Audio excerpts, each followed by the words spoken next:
महागणाधिपतये नमः।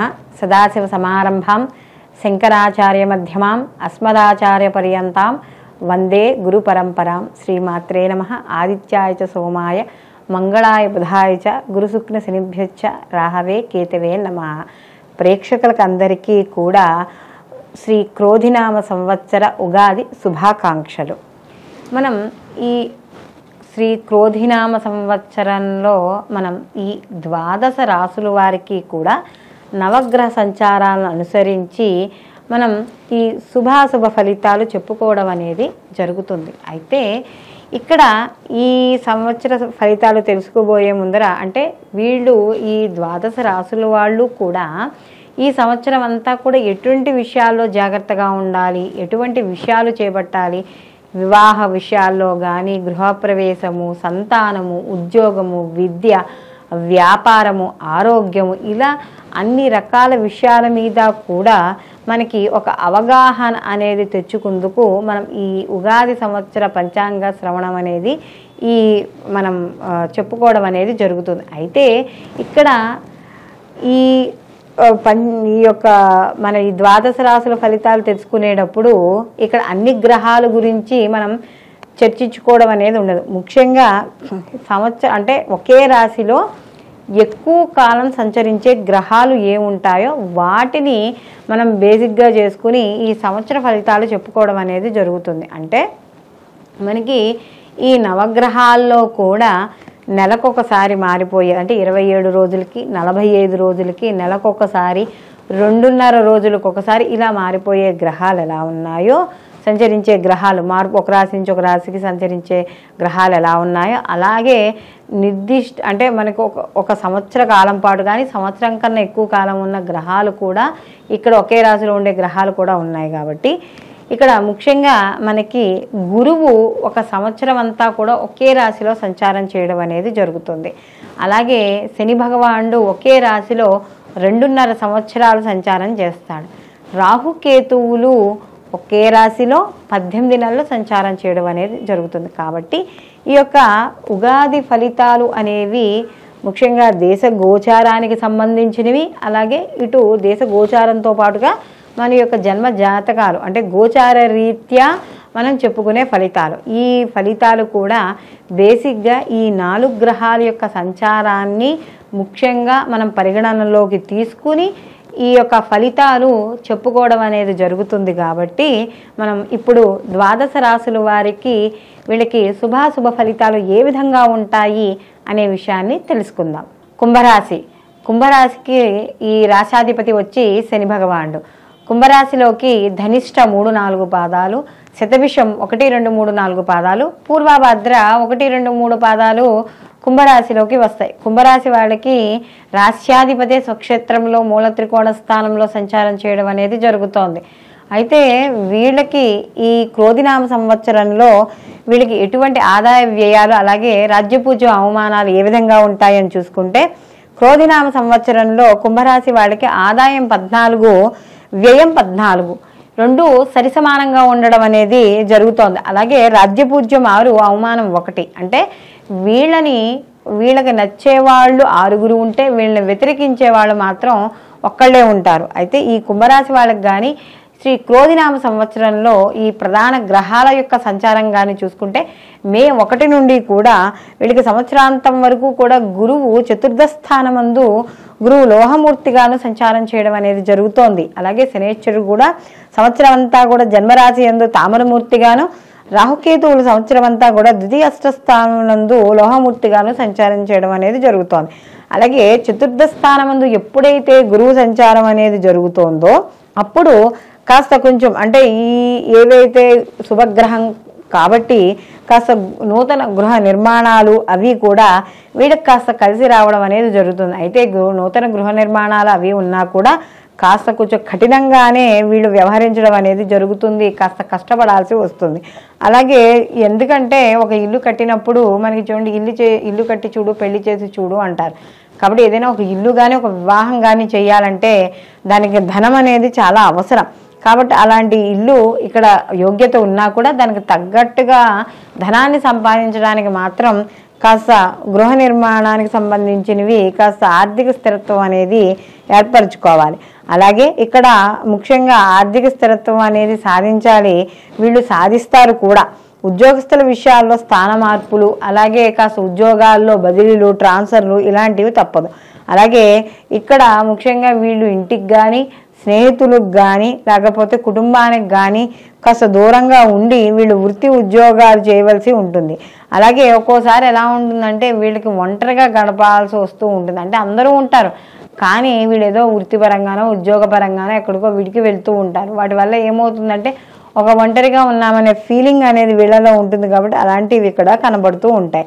అలాగే ఇక్కడ ఈ గృహ నిర్మాణాలు చేయడము లేదా స్థిర నివాసాలు ఏర్పరచుకోవడం ఏదైతే పని ఉందో అందులో కాస్త ఎక్కువగా లీనమైపోవడం వల్ల కాస్త అప్పుడప్పుడు కూడా ఈ ఉద్యోగస్థాల్లో స్థాన మార్పులు మరియు పని ఒత్తిడి అనుభవించవలసి ఉంటుంది. అంటే ఇటు ఇల్లు చూసుకోవడం, ఇటు ఉద్యోగము చేసుకోవడం వల్ల శారీరక, మానసిక ఇలాంటి ఇబ్బందులు అనేవి ఎక్కువగా ఉండడం అనేది జరుగుతోంది. అలాగే ఉద్యోగస్తులకు కూడా స్థాన మార్పులు అనేవి కాస్త పని ఒత్తిడిని ఇచ్చేటట్టుగా ఉంటాయి. అలాగే ఇక్కడ ఆధ్యాత్మిక చింతనలో ఏదైతే ఉంటుందో దాంట్లో కొంతవరకు కాలక్షేపం చేయడం వల్ల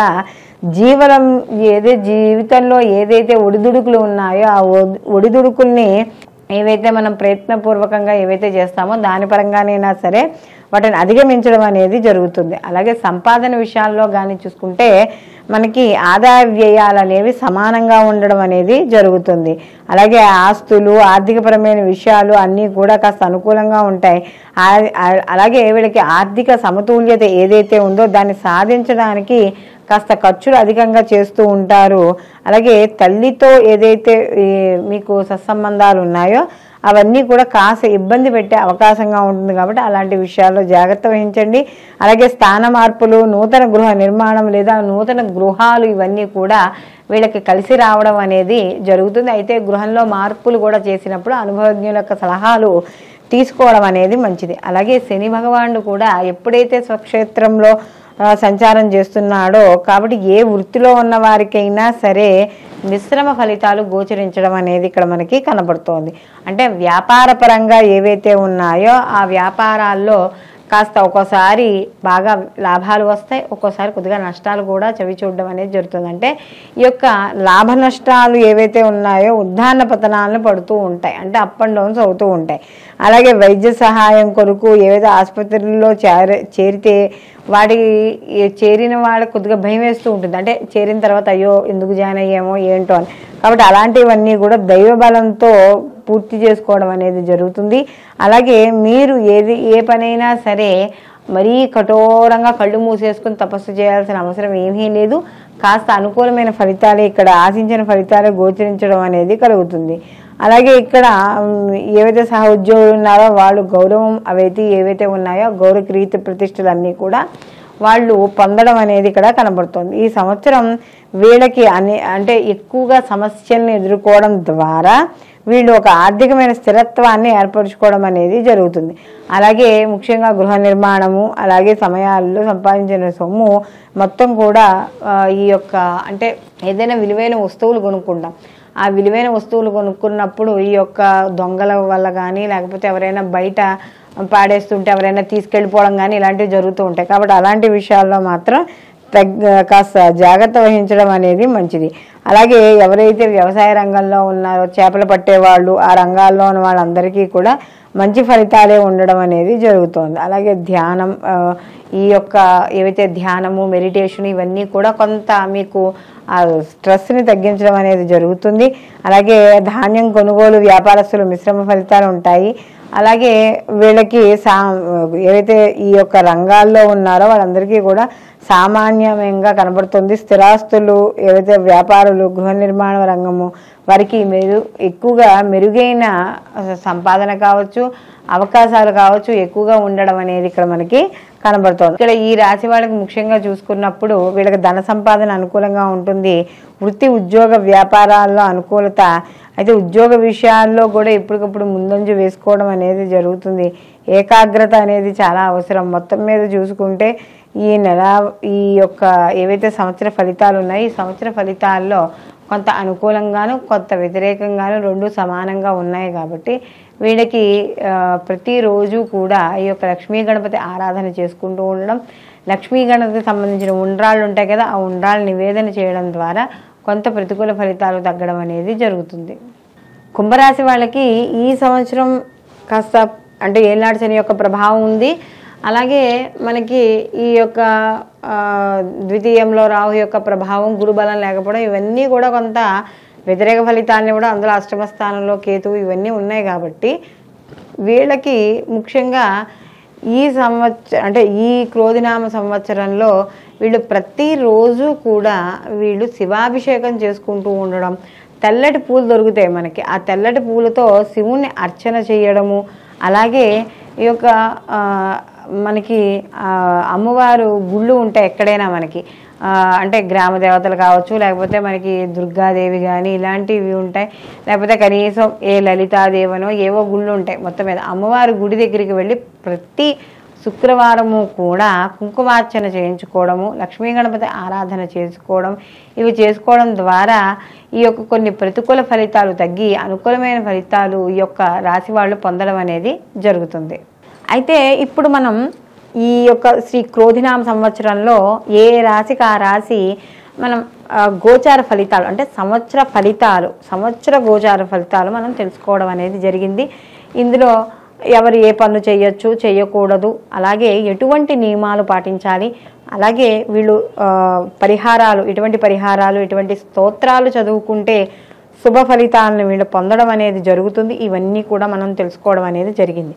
అయితే ఇది మనకి సంవత్సర ఫలితాలుగా పరిగణించడం అనేది జరుగుతుంది. అయితే దీనితో పాటుగా మనం ఎవరికి వాళ్ళకి వ్యక్తిగత జాతకాలు కూడా పరిశీలనలోకి తీసుకోవాలి. కారణం ఏమిటంటే ఈ వ్యక్తిగత జాతకాలు ఏవైతే ఉన్నాయో ఆ వ్యక్తిగత జాతకాలకి ఈ గోచార ఫలితాలను కూడా అనుసంధానం చేసుకోవడం ద్వారా సంపూర్ణమైన ఫలితాలని పొందడం అనేది జరుగుతుంది.